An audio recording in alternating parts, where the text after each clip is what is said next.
Secret letter ഞങ്ങൾ ഒരിക്കലും നടക്കും എന്ന് വിചാരിച്ച ഒരു ഷോ അല്ലേ ഇത്. ഒരുപാട് പ്രതിസന്ധികൾ അതിജീവിച്ച് അങ്ങനെ നടന്നൊരു ഷോ ആണ്.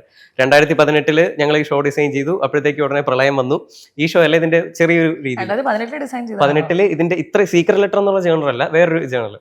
2019 സെയിം സാധനം ഡിസൈൻ ചെയ്തു.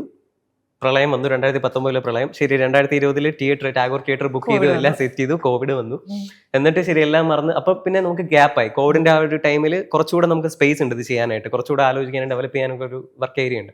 അപ്പൊ ആ ടൈമിൽ ഒരു 3-4 കൊല്ലം കൊണ്ടിട്ട് എല്ലാം സെറ്റ് ചെയ്ത് 2024 എത്തിയപ്പോഴത്തേക്കും എല്ലാം സെറ്റായി.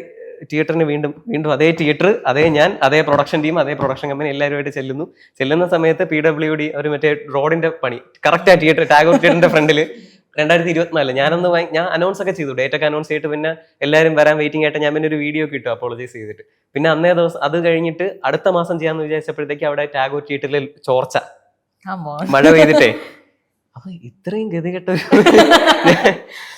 അപ്പൊ അങ്ങനെ ഭയങ്കര കാത്തിരുന്ന് വന്നൊരു സാധനം. പക്ഷെ ഞാൻ വിചാരിക്കുന്നതെന്ന് വെച്ച് കഴിഞ്ഞാൽ നമ്മൾ ഏറ്റവും കൂടുതൽ കാത്തിരുന്ന് കിട്ടുന്നതിന് ഭംഗി കൂടുമെന്ന് വിശ്വസിക്കുന്ന ആളാണ് ഞാൻ. എന്തും പെട്ടെന്ന് കിട്ടിക്കഴിഞ്ഞാൽ അതിന് ഒരു ഭംഗി കുറവുണ്ടാവും.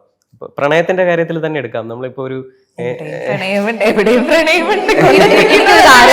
ഞാനാണോ ആളാണോ തുടങ്ങിയത്? ഞാൻ എക്സാമ്പിൾ പറഞ്ഞതാ.